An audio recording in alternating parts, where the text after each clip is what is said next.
Ladies and gentlemen, this is the most important election of your lifetime.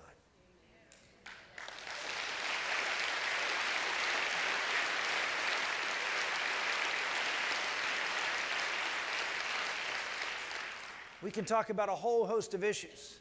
We can talk about the state of the economy and where we are. And yes, we need strong families. But we also need an atmosphere in which the economy can grow. I was very excited at the President's speech last night. I actually was. Because the President of the United States made the case for Rick Santorum for being the nominee of the Republican Party.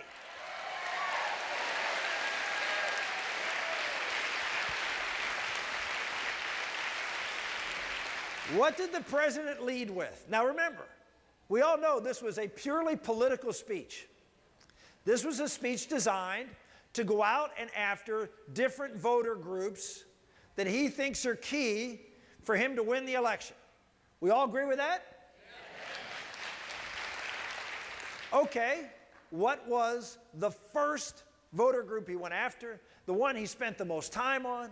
The one that he was going to do the most to try to help? Manufacturing. Blue-collar workers. Well, who's been running their campaign for president here on the Republican side of the aisle saying, we need to focus on upward mobility. We need to focus on small town and blue-collar America to create the ladder of success through manufacturing jobs to be able to rise in society again.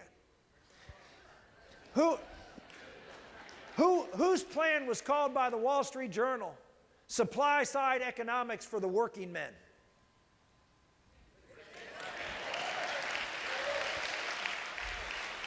Barack Obama knows the key to this election are the swing states, in particular in the industrial heartland of our country.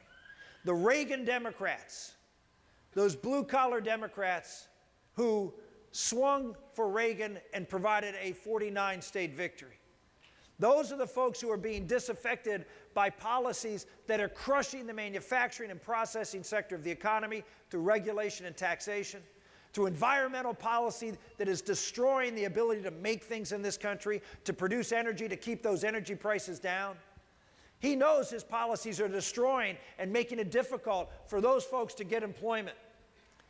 And he knows that they're the ones who are on the bubble as to what direction they're going to swing.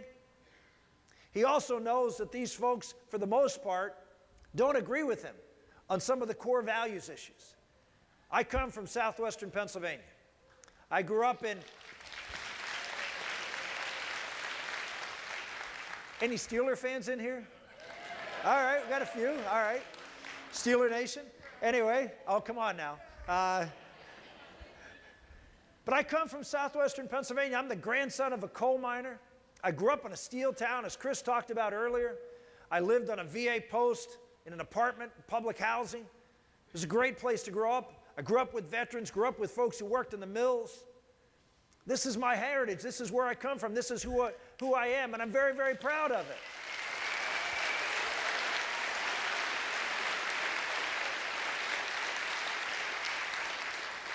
Well, I can tell you, he knows that, well, you heard it when he gave this speech in San Francisco 4 years ago.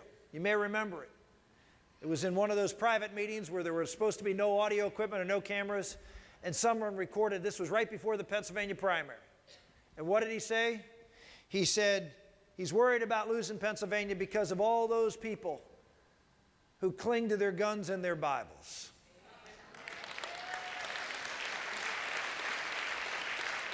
And thank God we do cling to those guns and Bibles.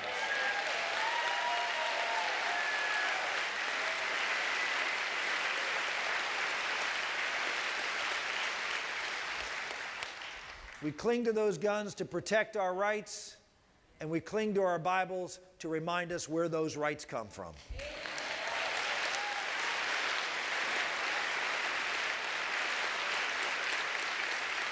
He's out of touch with their values. But his party has always been one that has economically tried to orient themselves and try to be for the working guy.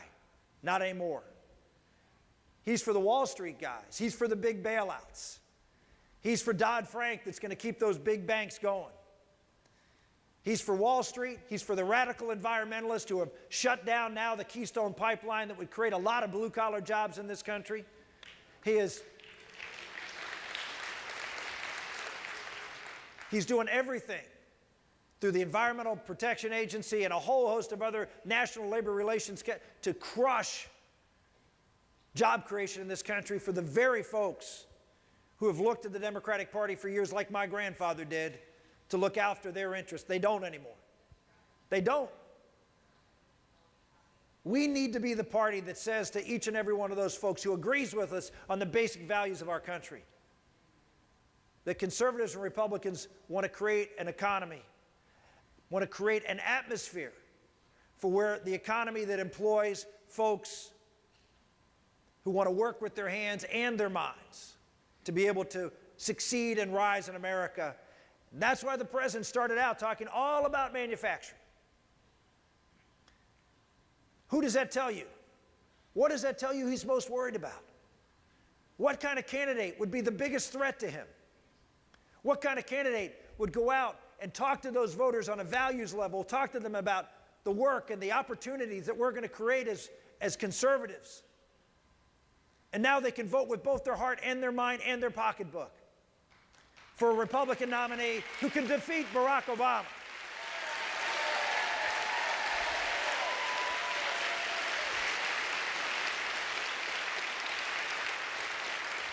We put forward a plan that cuts the corporate tax on manufacturing to zero, that takes the money that if anybody sent their jobs offshore like Apple, and if they bring them back, you pay a 35% tax, but if you invest it in plant and equipment under our plan, you have a 0% tax. Trillions, over $1 trillion coming back to invest in plant and equipment.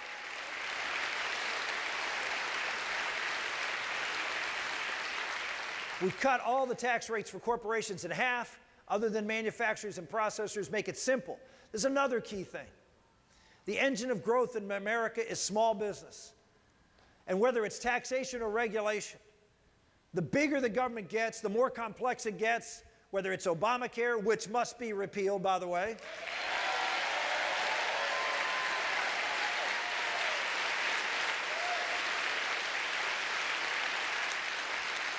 Whether it's Obamacare or Dodd-Frank or a whole host of other regulations. The regulations that the big corporations can hire 100 lawyers to find put a compliance department together to be able to figure out how to implement this. Yeah, it's a cost. But for the little guy, he can't hire 100 lawyers. He's got to do it on his own or with his local accountant who is overwhelmed by the volume and complexity of what this administration and frankly others have put on them. And so what happens? The little guy gets crushed and can't compete, and the big guy gets bigger. The idea that the left and Barack Obama are for the little guy, for the small business guy, it's a joke.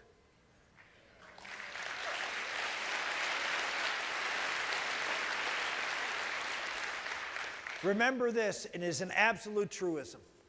Big government loves big business.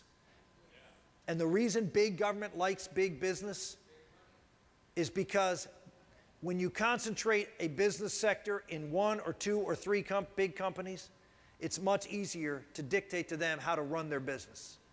You can put regulators right in the company. If you're a big company, you have IRS agents in your company. You have regulators in your company on a regular basis. The government can keep very close watch on you. It's a symbiotic relationship. If you're the little guy, big government hates little because they got to chase you around. They got to find out where you are. They got to spread out. They don't like that. They don't like little people.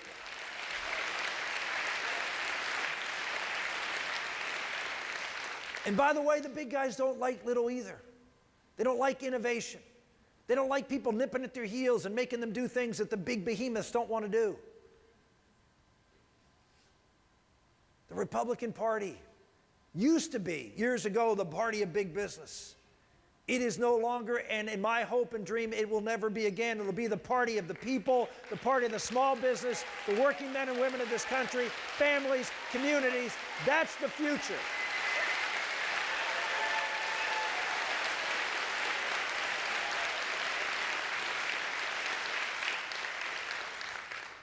The best way to make sure that we are not going to be the party of big business is to get big government to small government. And that means we've got to make dramatic cuts to the federal government.